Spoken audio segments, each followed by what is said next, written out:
प्लासी का पहला युद्ध 23 जून 1797 को मुर्शिदाबाद के दक्षिण में 22 मील दूर नादिया जिले के गंगा नदी के किनारे प्लासी नामक स्थान पर हुआ था।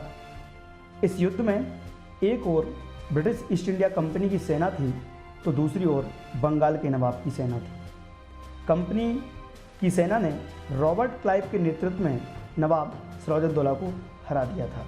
इस युद्ध से कंपनी को बहुत लाभ हुआ और वो आई तो व्यापार के लिए थी किंतु बन गई राजा।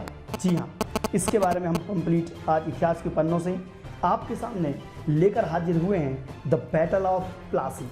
तो आज हम बात करेंगे इसकी नींव कहाँ से पड़ी और कैसे प्लासी के युद्ध से भारत में ईस्ट इंडिया कंपनी ने अपने पैर जमाए। तो शुरुआत करते हैं इतिहास की उस घटना से जो कि जहांगीर के शासनकाल में घटी। जहांगीर के शासनकाल में सर थॉमस रो, जो कि ईस्ट इंडिया कंपनी के प्रतिनिधि के रूप में भारत आए थे, उन्होंने परमिशन यहाँ पर मांगी और वो ट्रेडिंग के लिए परमिशन दे दी गई। इसी को आगे बढ़ाते हुए फारूक शाह ने 1717 में अंग्रेजी हुकूमत का टैक्स भी फ्री कर दिया। यहीं से प्लासी के युद्ध की रचना हुई। हम आपको बताएंगे कि आखिर प्लासी के युद्ध के पीछे इन सब का कारण क्या था और इनकी बात हम क्यों कर रहे हैं। प्लासी का युद्ध ईस्ट इंडिया कंपनी और बंगाल के नवाब सिराजुद्दौला के बीच लड़ा गया, जिसमें सिराजुद्दौला को पराजय हासिल हुई। साम्राज्य की नींव डाली ब्रिटिश साम्राज्य यहाँ से पनपा, इसलिए इस युद्ध को भारत के निर्णायक युद्धों में से एक कहा जाता है। बंगाल मुगल साम्राज्य का एक अभिन्न हिस्सा था, परंतु औरंगजेब की मृत्यु के बाद विभिन्न प्रांतों में स्वतंत्रता की घोषणा कर दी। उसमें से एक था बंगाल। औरंगजेब की मृत्यु का फायदा उठाते हुए अलीवर्दी खान ने बंगाल पर अपना अधिकार कर लिया। उनके कोई पुत्र नहीं थे, सिर्फ 3 पुत्रियां थीं। बड़ी लड़की छठी सी बेगम निसंतान थी। दूसरे और तीसरे के एक पुत्र थे, जिनका नाम शौकतगंज और सिराजुद्दौला था। वे सिराजुद्दौला को अधिक प्यार करते थे, इसलिए उन्होंने अपने जीवन काल में ही सिराजुद्दौला को अपना उत्तराधिकारी घोषित कर दिया। सिराजुद्दौला भले ही बंगाल के नवाब बन गए थे, लेकिन उन्हें कई विरोधियों का सामना करना पड़ा। उनके अपने ही उनके जान के दुश्मन बने हुए थे, ये वो भली भांति जानते थे। उसकी सबसे बड़ी प्रतिद्वंदी उसके ही घर की उसकी मौसी घसीटी बेगम थी।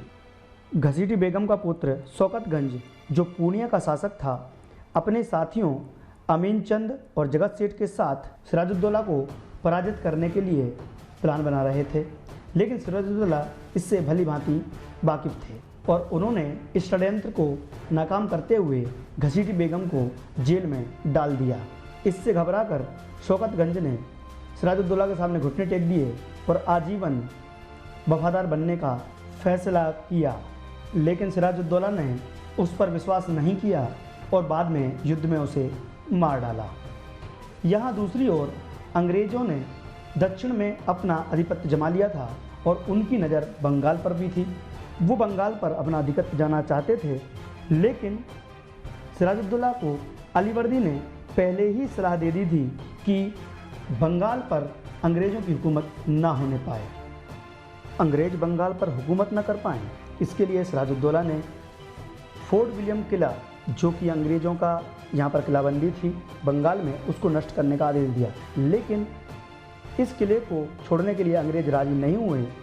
लेकिन मई 1756 में सिराजुद्दौला ने उस किले को ध्वस्त करके वहाँ पर अंग्रेज़ों को भागने पर मजबूर कर दिया। 20 जून 1756 में कासिम बाजार पर सिराजुद्दौला का अधिकार हो गया।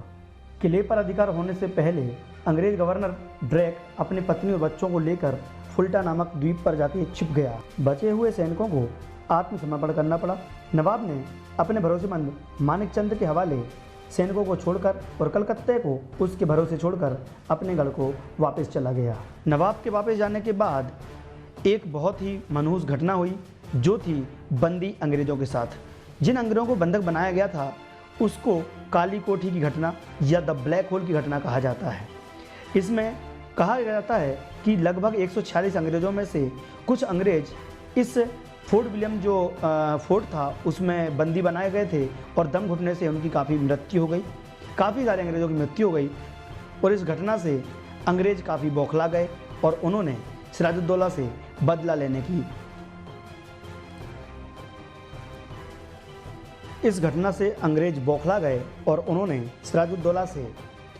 लेने की ठानी। शीघ्र ही क्लाइव और वॉटसन मद्रास से अपनी थल सेना लेकर सिराजुद्दौला की तरफ यानी बंगाल की तरफ बढ़े और उन्होंने षड्यंत्र के द्वारा सिराजुद्दौला के कुछ मंत्रियों को और उसके सहयोगियों को अपनी साथ मिलाया। और इसका परिणाम ये हुआ कि माणिकचंद ने बिना किसी रोक टोक के कलकत्ता अंग्रेज़ों को समर्पित कर दिया।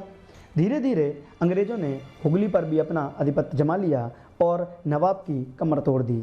नवाब इतना झुक गया कि उसे अंग्रेज़ों से संधि करनी पड़ी और अंग्रेज़ों ने अपने पुराने जो राइट्स फारूक शाह ने 1777 में टैक्स फ्री और कंपनी को लगाने की जो जितनी जिम्मेदारियां दी थी, सारे रूल वापस मांग लिए और फिर से अंग्रेज़ों ने अपना अधिकार बंगाल पर हासिल कर लिया। हालांकि अंग्रेज इस संधि से खुश नहीं थे और वो सिराजुद्दौला को गद्दी से हटाना चाहते थे। परिणाम यह हुआ कि सिराजुद्दौला की जगह किसी और को बिठाने के लिए अंग्रेज़ों ने षड्यंत्र रचा और मीर जाफ़र से दोस्ती की। मीर जाफ़र के अंग्रेज़ों को मिलने के बाद नवाब की ताकत वैसे भी आधी हो चुकी थी और उसके बाद भी अहमद शाह अब्दाली का भी खौफ, आक्रमण का खौफ नवाब के ऊपर मंडरा रहा था। फाइनली 23 जून 1757 को नवाब ने अपनी राजधानी छोड़ी और पलासी के मैदान में अंग्रेज़ों का सामना करने का फैसला किया। हालांकि उसके साथियों के अंग्रेज़ों के मिल जाने के बाद ये युद्ध नाम मात्र का था, क्योंकि आधी से ज़्यादा फौज अंग्रेज़ों के साथ हो चुकी थी और नवाब की इसमें हार निश्चित थी। और अंत में हुआ भी वही, अंग्रेज़ों की जीत हुई। यहाँ पर सिराजुद्दौला अपनी जान बचा के जब भाग रहा था तो मीर जाफ़र के पुत्र मीरन ने उसका वध कर दिया और पलासी के युद्ध का अंत हुआ।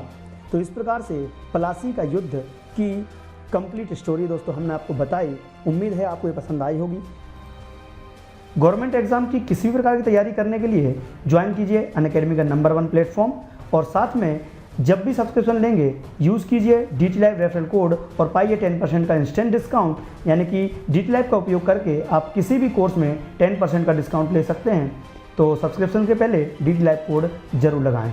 इसी प्रकार की और वीडियोस देखने के लिए हमारे चैनल को सब्सक्राइब करें, लाइक करें, वीडियो को शेयर करें। आगे मिलते हैं नेक्स्ट एक interesting story history with picture के साथ। Thanks you very much.